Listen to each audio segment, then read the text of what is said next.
Morning, everyone. There's a little bit of fascination about this front mount rake, it seemed.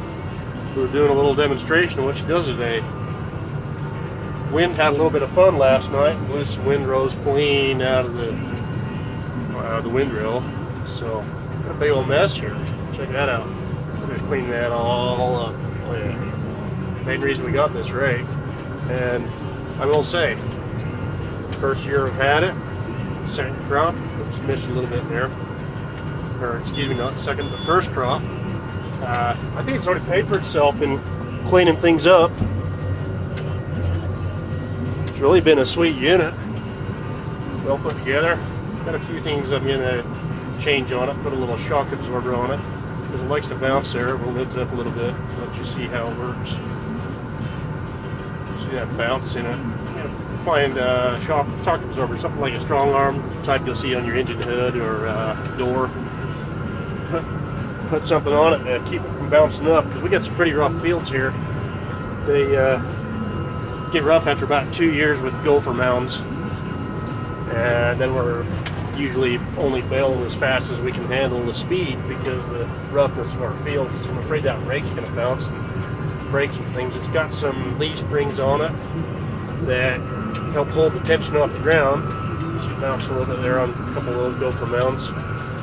But it's got these leaf springs on it that give a little up pressure, and they like to push up just a little bit. Other than that, it's an awesome unit. Love it to pieces, especially if you got some hay you've ran over and it is matted to the ground. Your baler doesn't want to pick it up. I don't know about the rest of your balers, those round balers or small squares. It's been so long since I've used a small square baler.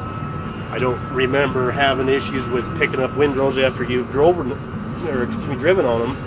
But you know, this thing, run over it with the duals or something like that, especially if it's got a little bit of moisture in it. You know, if I'm baling 15% moisture and I run over it, there's no picking it up. Sorry about the shaky camera there, trying to steer and shift and everything all at the same time. But there's no picking it up, so I think it's paid for itself already in picking up the hay, so I have a cleaner second crop. Don't have that dead junk in there that's sat that I couldn't pick up with this baler. See, like right there, I'm going to come back to that spot. Ran over that when I was making my main windrow. This thing did pretty good pulling these windrows together. I'm probably sitting at 3 ton an acre of alfalfa on this field, and it was slow baling, so it was about all I could do to get it to pull some of the windrows that had just barely blown over back under the tractor, you know, because it did want to plug up a little bit, the rake did, but not too bad. Did a lot better than I was thinking. But we're going to pick up that piece that I drove over. See that, just flicking right up there, and now it's getting built up. But, oh yeah, by the way, check out that view. Those are the Wellsville Mountains you might have heard of. They're the steepest mountain maybe in the world in relative to their base. They are really steep. You can go hike to the top of those ridges there, and it'll definitely wear you out halfway up. It's just a steep climb. I can say some of the steeper areas, it's 45 degrees. I hiked it a few years ago, and about on my hands and knees, you know, you're crawling up the hill and grabbing on brush to help pull yourself up in some spots. Sorry, I get a little shaky in there, scared of shifting and putting the rake down all at the same time. But, pretty cool unit.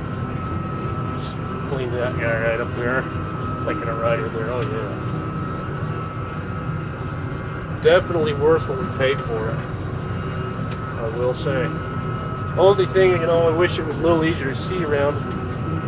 There's a safety chain you can put on it, so you can let it down a little bit on the chain to go down the road, but to hold it tight so it don't have bouncing going down the road. I don't know about y'all's tractors, but this thing does bounce a little bit, get lines in the road, a couple of cracks, you know, here and there, and things start bailing. We've got the accumulator, baler, you know, together packed weight. I think we're nearly 40,000 pounds, and tractors weren't exactly made for highway use, so it bounces a little bit. But let's go over and get this next big chunk here. Got a few stragglers here. I'm just going to leave them, I guess. I don't know if it's worth going over them, but you know, some of these windrows, if I didn't have this rake, just to clean up one single windrow that got blown around, I'd probably be going over it 5 or 6 times. But with this today, I'm maximum of about 3 times.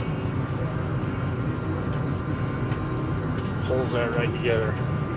This one here, that'll be a 3 pass. You know, I got my own main windrow, and this one we're going to have to go back around and get the rest of it. But hey, there's nothing you can do about that because it only goes so wide. And that windrow is spread all the way from one to the next. We double rake everything. You know, a 16-foot swather header, and then we double rake it together, so you got 32 feet of space between windrows. And, well, this rake's only 12 feet wide, I think. And you can adjust the wings out quite a ways. I've got them pointed forward a little ways just to keep them turning good, and so it'll clean up and throw those thick windrows.